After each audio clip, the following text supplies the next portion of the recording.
Are muted. Okay, I just got a little message there. So welcome everyone. Just to let you know, you are muted and your video is turned off. Type your questions in the chat and they should be directed to Q&A Mabel, please. So if you're looking, if you want to ask some questions, please just direct them to Q&A Mabel. Thank you very much. And this session will be available on our YouTube channel. So if you were not able to be here today, or if you know of someone that would like to watch this presentation, please share the link that we'll be sending you as a follow-up to your email. And or you can check our other videos or the video of today. So thank you very much for being here. My name is Luis Albert Fernandez. I am the Education USA advisor in Tlaxcala, and we'll start. So today, Roundtable is about international relations.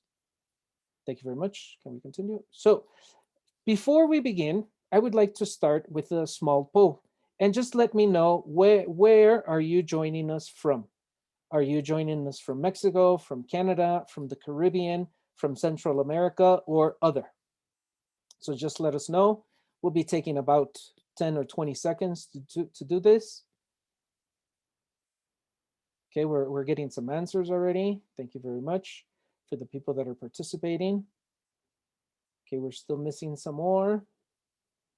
Okay. And thank you very much for participating in our poll today. Okay, so let's check. I think that's it. Okay, Mabel, can we close our poll, please? And according to the results, we have 73% are from Mexico. Thank you very much for participating today. We have 18% from Central America and 9% from other. It's interesting to find out where the others are from. But thank you very much for participating today. And let's continue, please. So before we begin, I'm going to tell you a little bit about what is Education USA. Well, we are a U.S. Department of State network that we promote U.S. higher education. We don't only represent one university of the United States, we represent more than 4,500 universities. We advise potential international students. We offer accurate, comprehensive, and current information, and supports U.S. higher education institutions in their efforts to recruit international students. So those are some of the things that we do. But of course, today we are going to be talking about our roundtable that is international relations. So before we begin to ask the questions to our panel or to our guests, I would like to present to you our guests of our roundtable. So I'm going to start with Farah Nahar Arevalo. She's currently pursuing a PhD in innovation in global development at ASU School for the Future of Innovation in Society, where she earned an MS in global technology and development in 2019. Farah holds a BA in international relations and works as a research assistant at the Civic Science for Environment Futures Collaborative and at the Justice, Equity, and Diversity and Inclusion Initiative in her department. Before her PhD studies, she participated as an instructor in MIT's program Middle East Entrepreneurs of Tomorrow, where she taught to Israeli and Palestinian youth. During her master's studies, Farah worked as a teaching assistant and did an internship at City of Tempe, Arizona, and at the USAID Research Program in Sao Paulo, Brazil. So welcome, Farah. Thank you very much for being here today with us. The next person that I would like to present is Brianda Romero Castellan. Brianda is a Fulbright Garcia Robles Scholar, graduated from the Instituto Tecnológico Autónoma de México in 2017, where she studied a BA in International Relations. During her undergraduate studies, she interned for the Mexican mission to the United Nations and the Mexican Embassy in France, worked as a research assistant on Mexican foreign policy, Latin America, and human rights issues, completed an exchange program at Sciences Paris, and volunteered at ITAM's Human Trafficking Clinic. Upon graduation, Brianda joined the Mexican Federal Administration. She served as the advisor to the Undersecretariat for Latin America and the Caribbean at the Ministry of Foreign Affairs, centering on Mexico's role in regional organizations and integration mechanisms. So thank you very much, Brianda, for being here with us today. The next person I would like to present is Brian Strait. Brian arrived at the U.S. Consulate General in Ciudad Juarez in September of 2017. His previous assignments for the U.S. government include Venezuela, Brazil, Colombia, Iraq, and an earlier assignment in Ciudad Juarez, where he met his wife, Maria. Before government service, Brian earned a bachelor's degree in Spanish and a master's degree in Latin American studies. He was a Peace Corps volunteer in El Salvador, worked for an NGO in Guatemala, and taught at schools in China and the US Virgin Islands. Brian is the son of a US Marine Corps officer, so moved quite a bit as a child and teenager. Some of the places that he lived in were Japan, Hawaii, and parts of the US East Coast. Brian and his Juarense wife Maria have a 6-year-old daughter named Azul Aileen and a 2-year-old son named Matthew Santiago. In the summer of 2021, they will transfer to Honduras, where Brian will run public affairs at the U.S. Embassy in Tegucigalpa. So welcome, Brian. Thank you very much for being here with us today. And the last person that I'm going to present is Maria Jose Ursua Valverde. Maria Jose is a Fulbright Garcia Robles Scholar and a third-year PhD student at the Department of Politics of Princeton University, where she studies international relations and comparative politics. With a regional focus on Latin America, she holds a master's degree in political science from the same university. Maria Jose completed her undergraduate degree in international relations at the Instituto Tecnológico Autónomo de México. She graduated from the ITAM with the highest honors and was awarded the Alumni Research Award for her senior thesis. She has worked as a research assistant and a junior researcher for projects at ITAM, the Facultad Latinoamericana de Ciencias Sociales, and the Instituto Matías Romero. Her publications include the book Los Derechos Humanos y la Democracia en el Sistema Interamericano, co-authored with Natalia Saltamacchia. So welcome, everyone. Thank you very much for being here with us. And let's start with the questions. So I would like to start with Farah. What international relations specialists do? What do they do? Okay, well, thank you for inviting me in this great panel with other great minds.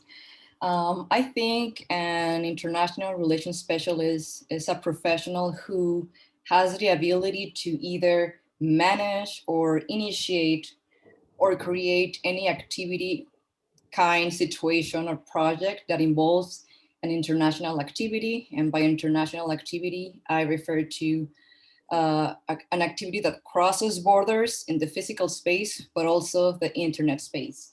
So the most common fields could be diplomacy, human rights defense, or trade.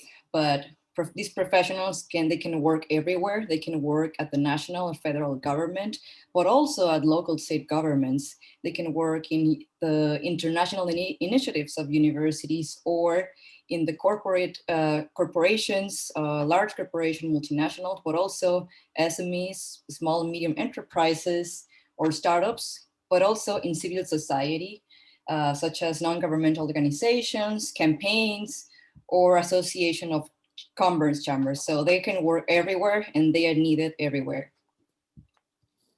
Thank you very much, Farah. Brianda, can you also do me the favor of answering the same question? What international relations specialists do? Of course, I mean, I would just echo what Farah just said. International relations specialists do all things international. Just to give you an example, right now I'm studying in a very tiny program. It's only 33 of us.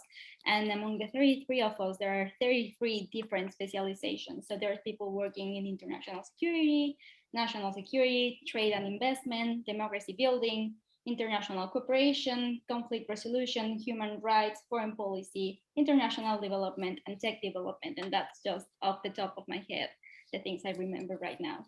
So it is an incredibly flexible field. Wow, thank you very much for sharing that list. The problem is that I guess some people just think that international relations is just for something related to the government, but as you just mentioned, it's very wide. No, I mean it's not only limited to government agencies. So thank you very much for sharing your answers. So now we're going to go to some general questions. The first question that I would like to make to everyone is, as a student in your undergraduate program, did you see yourself where you are now? And can you share a little bit about your background information so the audience gets to know you a little bit better, and they also know what field you studied and where you are at this moment. So, but now I would like to start with somebody different. Maria Jose, can we start with you, please? Of course. Hi, everyone. Thank you so much for inviting me. I'm really glad to be here. So I would just, like, regarding the last question, which I'm not supposed to answer, I know, I would just say that the reason why international relations specialists can do anything, as Brianda and Farah very correctly mentioned, is because we live, like, today in a very interconnected world, right? And absolutely every single topic, like, has an international dimension. So as a student in my undergraduate program, did I see myself where I am now? Well, my background, just like you kind of already mentioned, like the basics, but I studied international relations at ITAM, and that is my undergrad degree. I worked as an RA while being there, and that's when I discovered I was very interested in academia. So that's when I started, like, picturing myself where I am now. And just like a general comment on what that means on being in academia, well, people who are academics basically spend their professional careers teaching and doing research on topics they care about. In my case, specifically, I'm currently studying my PhD in political science, like focusing on international relations and comparative politics of Latin America. And I'm mostly interested in human rights questions and international organizations, civil society, and also, like, foreign policy of Latin American governments and regional organizations. So basically what that means is that I spend most of my days trying to make some type of contribution to how we understand human rights in the region, and regional organizations, and other topics, the other topics that I mentioned. And I think working as a research assistant in my undergrad, like, allowed me to have, like, a very, like, close encounter with what being, like, a researcher and a professor is. So yeah, if anyone here is interested in, like, exploring that path, I would encourage you to seek that type of opportunity. Thank you very much, Maria Jose. I find all that information very interesting. And thank you for answering the other question also. So I really appreciate it. And going out to Brian. Brian, as a student in your undergraduate program, did you see yourself where you are now? So first of all, thanks for the question. And second of all, the answer is no. And I don't think anybody saw me getting to the point that I'm at now. I'm going to show you a picture of something. Can everybody see that? That is how I got my start in international relations. That is me playing guitar in November 1994, just outside of Washington, D.C., when I was 18 years old. So I'm almost 50 years old now, just to kind of give you a context. But in the early to mid 1990s, I was the singer and guitar player for a heavy metal band that was fairly well known in the United States and some other places, and had a record deal with a small record label in Cuernavaca down here in Mexico. And even when I was in high school, we were receiving a lot of fan mail from different parts of the world because we had a CD out. But we were mostly getting fan mail from Mexico and then parts of South America where our music was being distributed.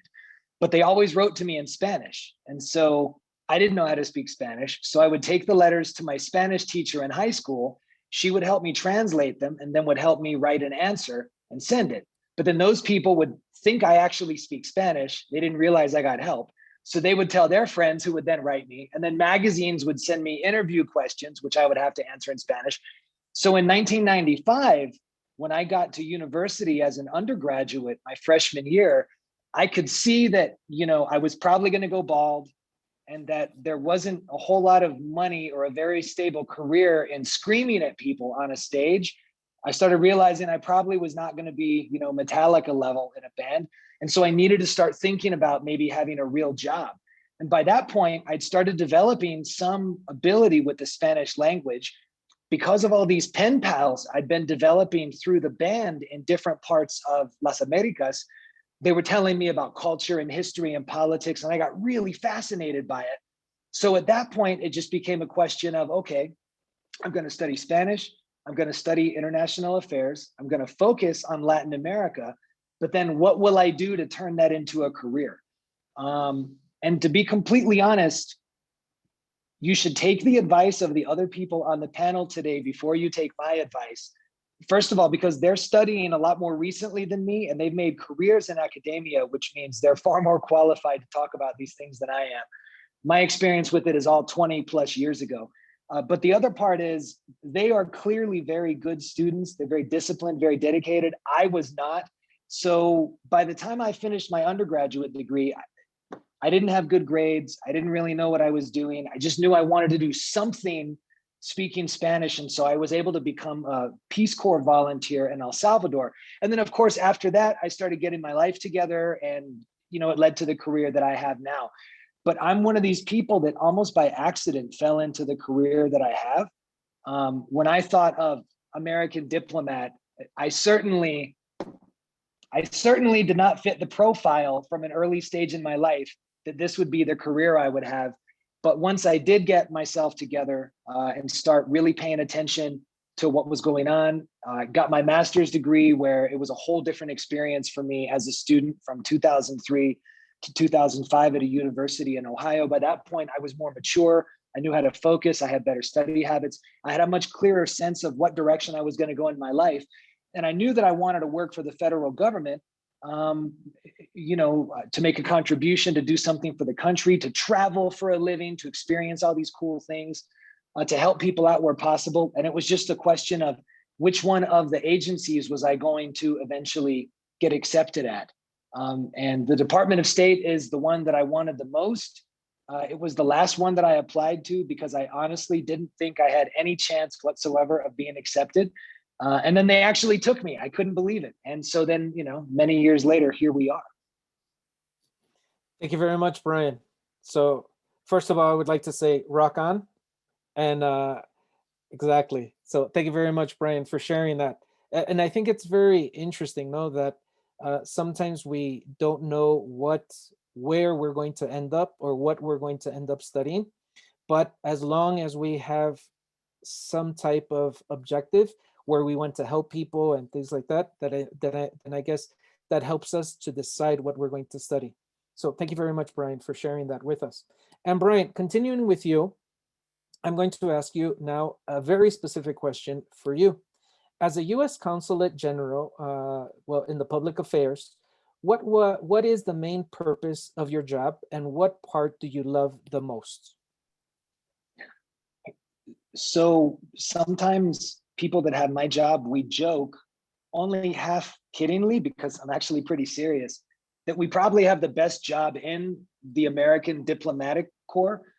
My job is basically cultural, academic, and educational affairs.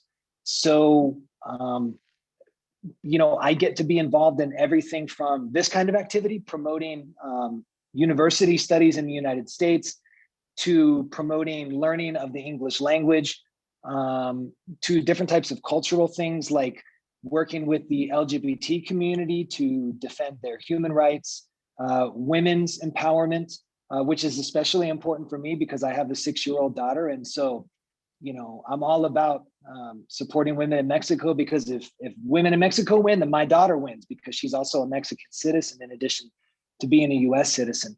And all kinds of other cool stuff. A couple of years ago, we brought one of the guitar players from Guns N' Roses down to Ciudad Juarez in Chihuahua to do guitar clinics and some solo concerts.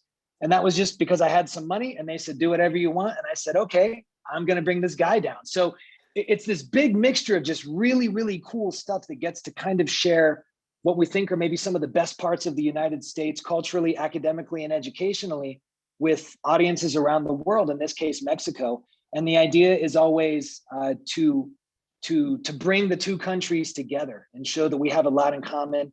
And it just helps build that relationship. So it's a lot of fun. Thank you very much, Brian. Thank you for sharing your answers. Very interesting. Okay, the next question is, and this one is specifically for Maria Jose, Brianda, and Farah. Yes. And the question is, why did you decide to study a graduate program in the US? And what criteria did you take into consideration when choosing your program? Whoever would like to start? I think Farah wants to start. So go ahead, Farah. Okay. Thank you. So in my undergrad, I had a course named International Development and Cooperation or something like that. And in that course, I learned what precisely I said at the start of this conversation, that especially states and cities have international activity. Like we learn the rise of international relation offices in most municipalities in Mexico and states. And also in that class, I learned theories of international development and how different international organizations like the World Bank shape what we think as what is a developed country, and I'm putting that into quotes. But in my career, I worked in Jalisco's Institute of Information Technology, and they are sort of like a tech NGO, and they created the first broadband project in Jalisco to give internet access to everyone. And then they merged to be a cluster manager for IT companies. So when I was there, I really got into the question of how technology and the ideas of innovation are or impact the way of how we think that a country or a city is developed or not developed. And in there, I also, that organization certified as the UN Global Compact. So I attended a meeting in when the UN development goals were adopted, a meeting for the UN Global Compact. It was a side event. And then I attended some Microsoft technology and development event, and then the Google, and they were all committing to the sustainable development goals. So I said, I want something that I need to learn more about this. And that really gave me like the hunch, like I need to. So after that trip to New York, I started to Google, really like a Google search, international development programs and technology and global development and technology. And the program that I found is the master's that I study, global technology and development at ASU. And that's the reason I chose ASU, Arizona State University. Like I knew that that university existed, but I didn't consider Phoenix or Tempe as the area to study. But so I came for this program. And actually the person who is my chair, I saw that she was in the waiting room. So I hope that she's been admitted. But I wrote to her and I told her, look, this is my career and I'm interested in these questions. And also in my work experience, I learned a concept that I focus now is the concept of smart cities. So I don't know if you heard of the idea of smart cities, but it's the idea of embedding technology into the urban fabric, in transportation, in energy. So I learned that concept when I was working at Jalisco's Institute of Technology. But now from an international relations perspective and studying how this frames what we think is a developed city, I am studying it from a gender, using intersectional feminists to study this idea. So I think I seek for a program that allowed me to do what I wanted to do, but also guided me to, because I wanted to merge a lot of different pieces together. So this is, I found a program for me, and I feel really happy at.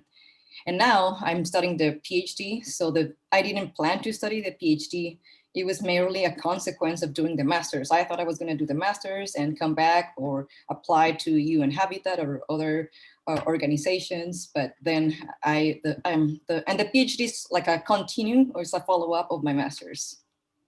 Thank you, Farah. Thank you very much. Brianda or Maria Jose? Brianda, thank you. Yeah, so similar to Farah, I also had a series of experiences that led me to discover my passions. One was similar to what Maria Jose mentioned. Actually, we were classmates and colleagues and are now really good friends. But I also, when I was at the UN mission at the Mexican mission to the UN, I'm sorry, I witnessed the final negotiations for the 2030 development agenda. And then I also, as you know, I volunteered for the human trafficking clinic at my university. And then I decided that I wanted to do something that would conjoin human rights and development, and that would allow me to explore how international organizations can push these agendas at the national level. So from that, I knew that I needed a global affairs program that would be flexible enough to let me combine these interests. And I found that at Yale. And also with the support of the Fulbright Scholarship, it was viable for me to finance my studies in the US. So it was a combination of all these factors. Thank you, Brianda. And Maria Jose, would you like to add something? Yes, well, I kind of already mentioned like why I study, but like more specifically why I chose to study like a PhD in the US and not like somewhere else. Like I knew I wanted to be an academic. I wanted to continue studying international relations at the like PhD level. And then I had to choose like where to study. And I chose the US because, well, I thought like some of the best international relations departments were there. So scholars, like international relations scholars based in the US are the leaders in the field. And what that means is that they are like the ones like defining like how theoretical and empirical understanding of international relations topics like evolves. But also like a more like cultural like reason is that, well, the US is like our neighbor. I am Mexican, so it was also kind of like a close to home option, a country with a huge like Mexican community. So it was closer to home than other options like abroad. And then also funding opportunities. I had like the opportunity to apply and then get like a Fulbright scholarship too, which was also then like a big like driver in my decision to actually like use that scholarship and go study in the US. And then like why more specifically I chose like Princeton. It was also more like the quality of the program, the quality of the department, the prestige of the university, but also it was a place in which I saw myself living. I wanted to live in a city or in a town that was close to a city. So Princeton is a small town, but I chose to come here in part because it's like an hour from New York City. So for me, that was important to like in making the final decision about where to go. I think that's it.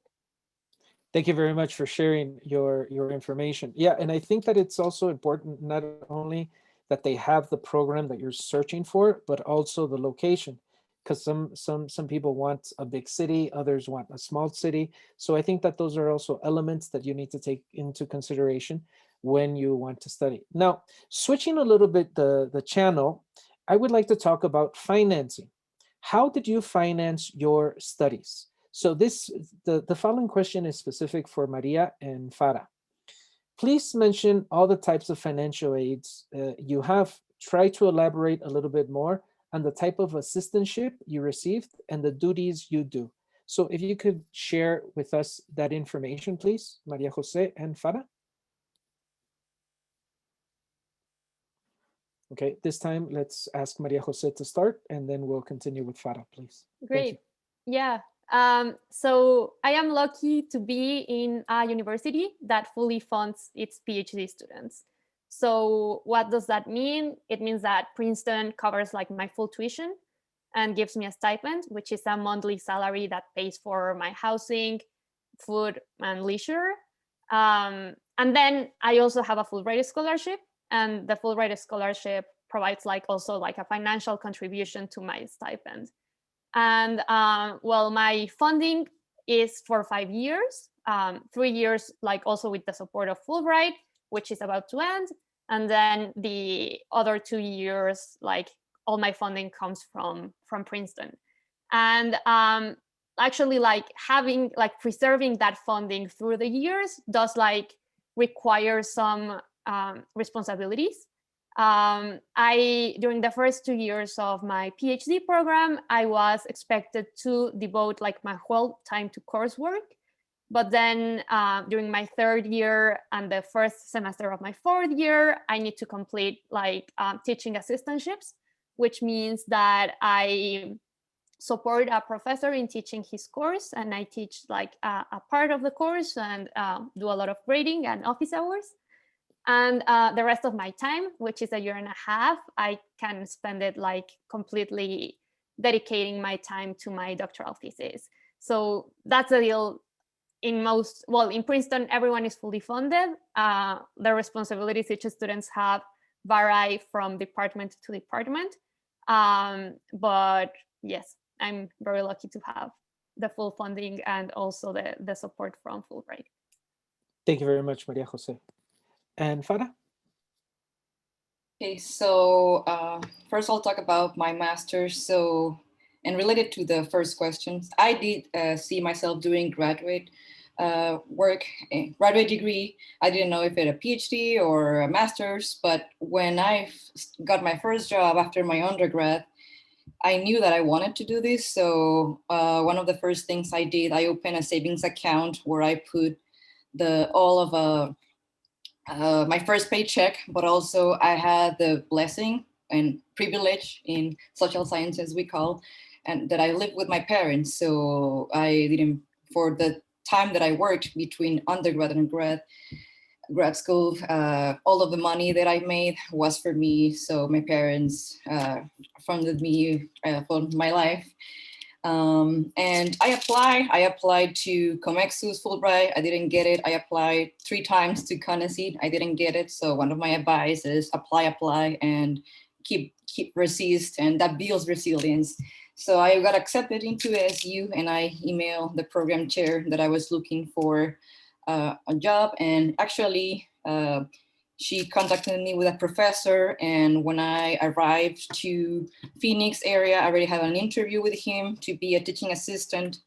And then after that, I did also another teaching assistant with other 2 professors, and one of them my program chair. And on my fourth semester of the master's, I did a paid internship at the city of Tempe, which is the city where the university is, at their Office of Diversity, Equity, and Strategic Management. And for the summers, so my first summers, I also emailed my professor and told her, hey, look, if you know any project for the summer that I could do. And she told me about a research project in Sao Paulo, Brazil, funded by USAID. So I applied and I got it. And in the summer between my master's and my PhD, I applied to a course led by MIT to teach the youth in the Middle East region. Courses which they let me, I co-instructed like with other 3 MIT alumni. We designed a class and we taught, and that was also funded. So for me, it has not been, I have not had the security of a fellowship that keeps you, or you can be funded for this amount of time. But this has allowed me to seek different opportunities. So now I have research opportunities, teaching assistant. I had I could design classes and my own, in particular, a course. And now for the PhD, And doing the master's allowed me to network with faculty. So that allowed me to select an advisor for the PhD, and then being funded in the PhD as a research assistant. So my duties, they can be very admin things like scheduling on Zoom in this COVID world with participants, interviews, but also now coding and data analysis. So I have gained research skills that I can use in my own dissertation. And that has allowed me to know different type of approaches and methodological approaches. So now I'm a research assistant. So, but it was because of the masters that allowed me. And at ASU, it varies department by department, whether being fully funded or not. Some departments are. In my school, it really depends on who you work with. There are different, some people come with COMEXUS or CONACYT fellowships or other fellowships. So it depends of your department. But so I have seek my own funding, but I have been privileged to have good mentors that have supported me, and also I have the privilege of having my parental support. I cannot deny it and say, oh, so I have good mentorship, good networks. So I have been privileged, but also I have been actively seeking opportunities. Thank you, Farah. And let's finish off with the financing with Brianda. Brianda, can you tell us a little bit about your Fulbright Garcia Robles Scholarship? Yeah, I got a Fulbright Garcia Robles scholarship. I think it was back in 2019 to study for 2 years in the United States. And with the scholarship, I cover my living expenses. So they are in charge of my funding for rent, food, etc., whereas university pays for my education. So with that, I'm fully funded and I'm able to have this wonderful experience. So I would tell everyone that it's kind of daunting because the Fulbright scholarship only covers about 1/3 of the cost of the total education for a master's degree. But there are certainly more opportunities that one can seek depending on the program, depending on the place, depending on even on the gender. There are scholarships for women in particular. So I would encourage everyone to apply to a Fulbright scholarship, but also to look further. Thank you very much, Brianda. And now switching to Brian. Brian, what is the impact of your graduate program in Latin American studies in your current job? Really good question. So I can kind of answer that two ways. One is just a very general philosophical way, and the other one is very specifically how it's helped me in my job. The philosophical way is that the master's degree program pretty much saved my life and set my career on course. Like I said, from 1995 to 1999, when I was an undergraduate student, I was studying Spanish, I was learning the language, but there was only so much I could learn being a gringo studying Spanish academically in the United States, and then on top of that, I wasn't a very devoted student. So my grades were not good. I barely passed. I think a lot of times they just passed me because they didn't want to deal with me for another semester if they kept me back. And I'm not being modest. I really, really mean that. If you saw my transcripts, you would be shocked that somebody with that academic background somehow found his way into the premier foreign affairs institution of the United States and maybe on the planet. So, it wasn't until after my undergraduate degree when I became a volunteer in El Salvador and then started teaching in China and the Virgin Islands that I really learned the value of being organized, being a good prioritizer, being a good time manager, and really started to get a sense of what direction I wanted my life to take. And I realized that I needed to get a master's degree if I was going to do any of the things that I wanted to do. And so, when I got accepted to my program, and then I was able to secure funding because of a job that I had working at the university, so I didn't have to worry about money for the entire 2 years. To me, it was just an opportunity to redeem myself for the time that I had lost and the experiences and opportunities and knowledge I had missed because I just wasn't focused when I was younger, as an undergraduate. So in the broader philosophical sense, that master's degree program made everything else in my life that's come after it possible. In the more specific sense, studying Latin American affairs, getting really, really deeply involved in studying the history and the politics and all those different things.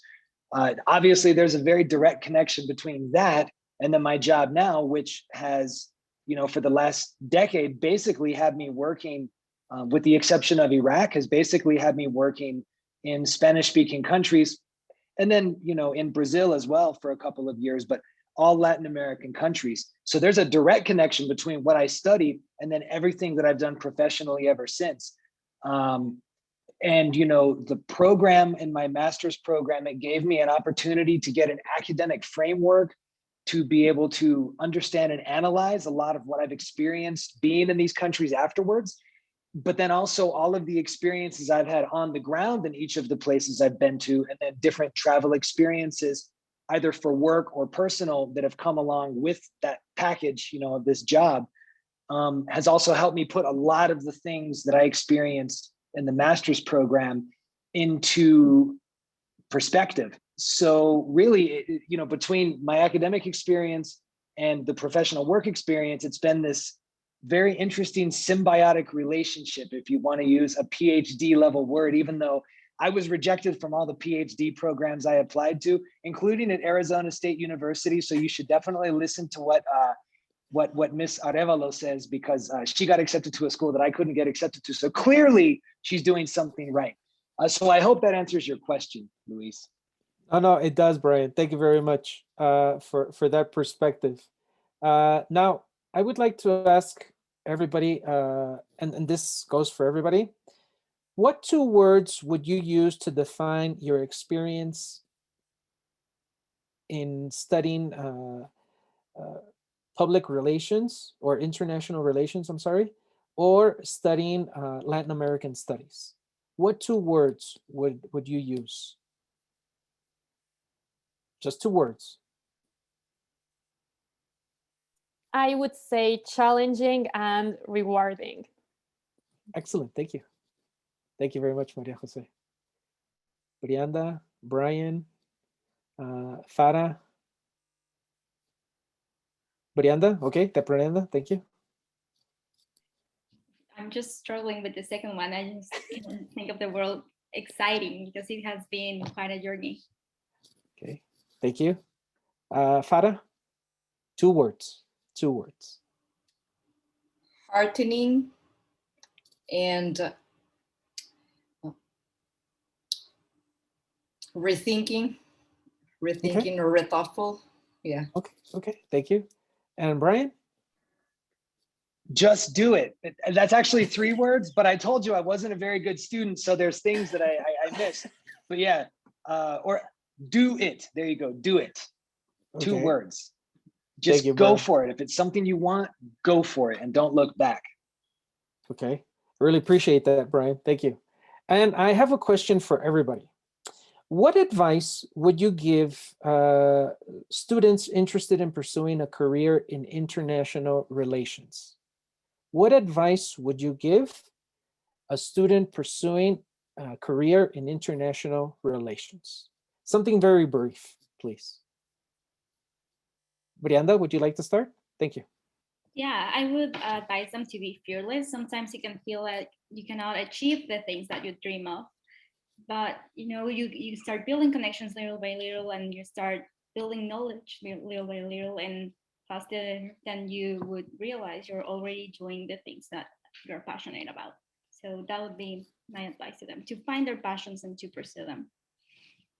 Thank you, Brianda. I think that's a very good suggestion. Farah, something very brief.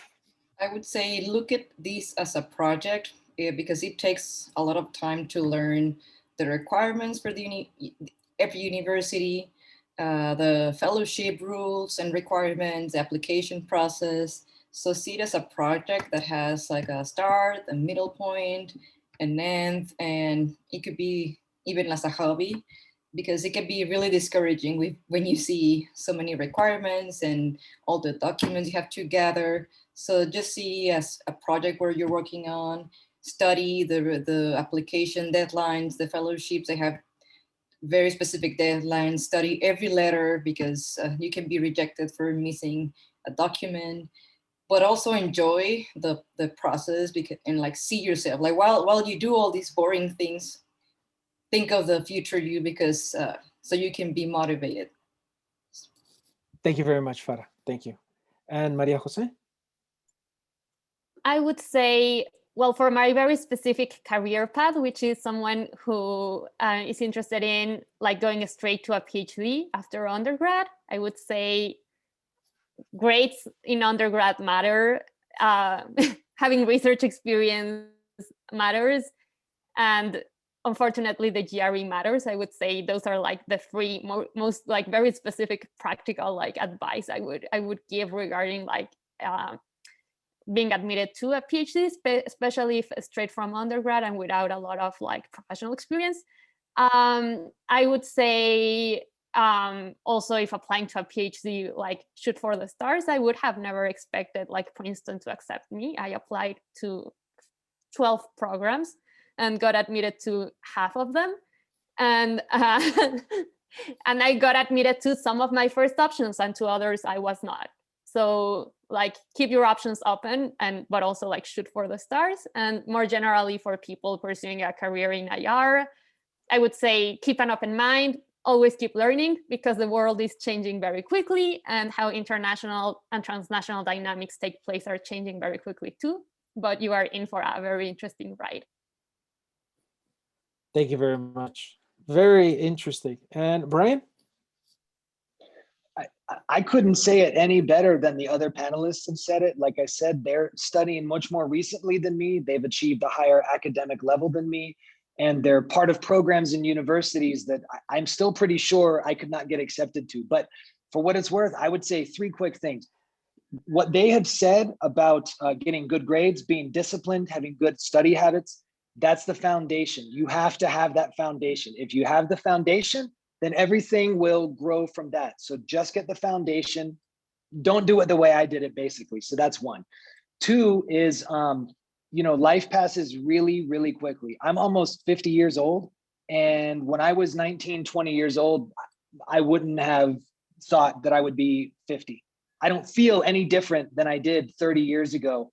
Even though I realize like I'm breaking and my legs hurt and my back hurts and all that stuff, but I don't feel any different than that kid who was just trying to figure out what I was going to do after I wasn't playing in a heavy metal band anymore. So I think it might have been Farah or Brianda, I'm not sure who, but one of them was talking about think of the future you. And it's true, you have to think about what your future might be and then start setting up milestones to move towards that. So that, when you get to that future, it's what you want it to be and you're happy doing the things you're doing and you have opportunities. And really the third thing would just be to enjoy the ride because you only get to do it once and, you gotta have fun. You gotta have fun. Thank you, Brian. Very, very good suggestions. Thank you. Now we have some specific questions for specific people here in the roundtable. The first one is for Brianda, and the question is, and these are questions from the public. Which has been your most enriching experience studying at Yale? I have had many, but just out of luck, I started working this semester with the International Committee of the Red Cross on risks to humanitarian operations, and it has been very rewarding to be able to work directly with an organization with the guidance of a university professor and something that I'm passionate about. So I think one of the great things of grad school is not only to focus on classes, but also to have these kinds of experiences that help you build a different skill set and connections and to apply the skills that you already have.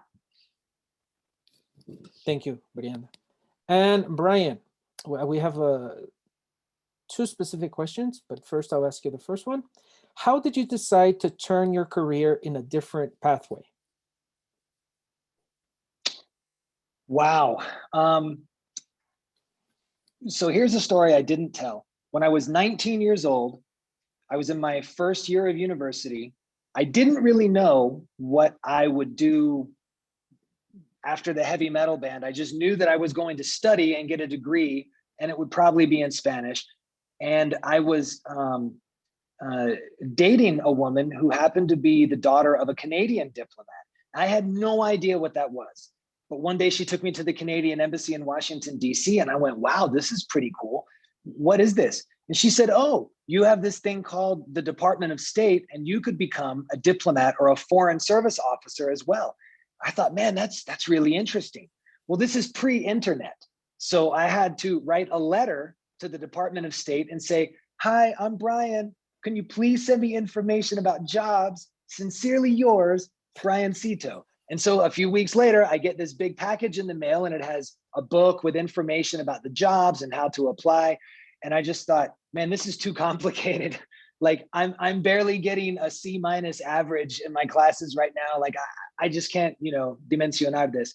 And so I put it away, but that planted the seed. And then of course, over the years, as I started getting more involved in my own interest in political and historical issues in Latin America, as my Spanish got better, as I got more traveled, as I started getting opportunities in this part of the world, I realized that I was slowly becoming more qualified for something like this. And, no se pierde nada solicitando, no? Vamos a ver. So I got registered for the concurso público and failed it the first 3 times. Actually, I failed it 2 times. And then the third time, I got the wrong address for where I would take the test. And so they locked me out. I didn't actually get there on time. So I just went home and had a soda and just kind of hung out. But the 4th time, la cuarta fue la vencida, right? And the 4th time I actually passed the test. I couldn't believe it. And then I went on to the other stages until I got hired. So for me, it wasn't like one of these things where somebody wakes up and says, I will be a doctor, or, I will be an astronaut. It was this gradual process over a period of about 10 years where I started receiving information and started giving it some thought and started slowly preparing myself to the point that I could actually make the application and at least get to the test. And then I could actually pass the test and get on to the next stage. So when I look back on it, this is exactly what I would have planned if I could have just planned it from the beginning. But that's not how it happened for me. It was just a slow process where eventually I ended up where I am. And I couldn't be more happy and I couldn't be more blessed. But it wasn't maybe as deliberate a process as the question implies, where I thought, I think heavy metal, I think it's time to become a diplomat. It wasn't, I just wasn't clear enough, with myself at that point in my life. Thank you very much, Brian. Thank you for your reply. Maria Jose, you said challenging and rewarding studying in the US. What has been your most challenging experience? So, so my academic program has been challenging. It has been challenging to study in another language and to write in another language, and I have to write a lot. But I wouldn't say that has been actually the most challenging for me. Probably the most challenging has been something very, very personal. And that is the challenge of actually living abroad and fitting in a different country, far away from my family and closest friends. So I would say that for me has been the greatest challenge of all. And how have I faced it? I would say a combination of staying in very close contact to the people back home, but also embracing the fact that when you are abroad, especially if it was my case, I had never lived abroad before coming here, that it takes time to build a community in a new place, but that it eventually happens. And how I more specifically dealt with that was actively searching for people at my university with whom I could form, at my town with whom I could form the strongest ties. And these people for me have been other Latin American PhD students, for example, in my department and in other departments. And so in order to get to know these people, for example, for me, it was super useful and very valuable to be very actively involved in extracurricular things like the Latino Graduate Students Association, that kind of thing, trying to to find a way to fit in this world, and like finding a community away from home, I would say it has been the greatest challenge for me, but it can be done. It just takes time. Thank you very much, Maria Jose. And Farah, we have a question for you. Do you think the smart cities project you are working on can it be applied in Mexico? Oh, that's a great question. So I am studying more theoretically smart cities and how the different technologies could replicate injustices, because I don't want to break everybody's hearts. I love technology, but technologies aren't neutral. So if they are not studied well before they implemented, they can import different systems of injustice like sexism, racism, and be harmful to different groups. So I am trying to, for my dissertation, that's what I will be heading on, and probably the in Arizona and the region that I am, they look at it from a regional perspective. They call it smart region. And I think, and that's my the question to the question. That's my goal. So I want to make sure that what I find in my dissertation can be applicable and useful for cities in Mexico or the U.S. or Brazil or Nigeria, wherever. Maybe I want to make transferable knowledge. So I hope so. Thank you very much. Well, I don't have any more questions from the public. I really appreciate your time, your dedication, and your enthusiasm for answering the questions. I see that through your answers, you're very passionate about what you're looking for. Oh, hold on. We have one more question, and it's for Brianda. Brianda, what would you like to do after you graduate? Do you think you can have a future in Mexico? Yeah, so I'm aiming to work at international organizations wherever they are located. There are about 20 UN offices in Mexico City alone. So that would be a great future for me. That is possible. But if not, anywhere that opportunities are found, I could see myself working. To me, the most important thing is to be working the field that I'm most passionate about. That is the multilateral sector. And like I said before, specifically working in human rights and development. Thank you very much, Brianda. Well, we're getting some last minute questions here, so just be a little bit patient with me, please. So we have in our chat a question, and it's how can I apply to do an academic exchange if I am already doing a master's degree? And I am supposing that this person is already doing the master's degree here in Mexico. Is it possible? Do you know of any information about that? It should be possible, but that depends on this person's university. So I would encourage whoever this is to go to their academic coordinator and see if they have any kind of agreements with other universities abroad. Yeah. Thank you. I have one more. Hold on. Oh, no more questions. Sorry, that was the last question, and thank you very much. So, like I was saying before, I really appreciate answering all of our questions that we have from our Facebook page and also from the chat, and also the questions that we had already prepared. I can see the passion that you have in your careers, in your academic studies. You can see it, you can smell it, you can taste it. So I think that, yeah, exactly, Brian. Thank you very much.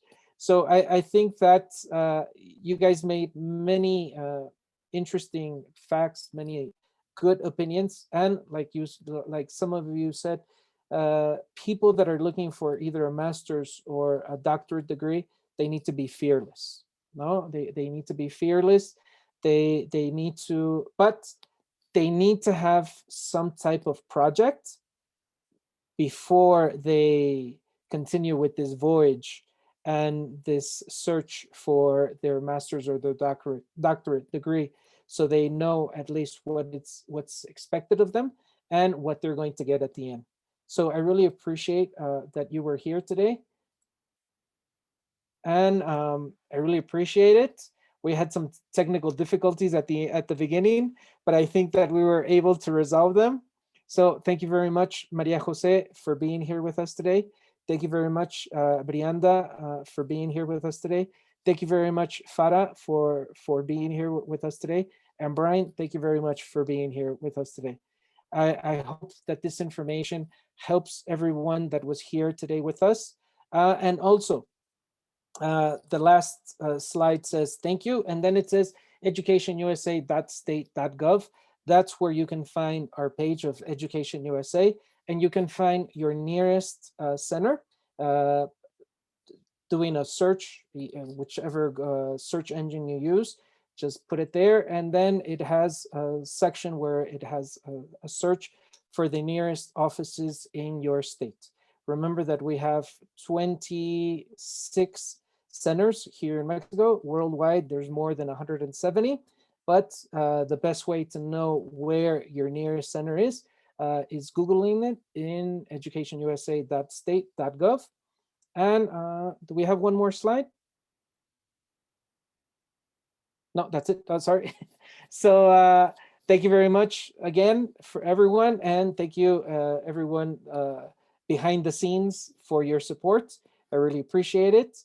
And once again, thank you very much to everyone that was here and sharing their knowledge with the people that were listening. So thank you and have a good day and stay safe, please. Thank you for the invitation. Thank you. Thanks for having us. Bye-bye. Be safe, be well. Thanks. Thank you very much. Bye-bye.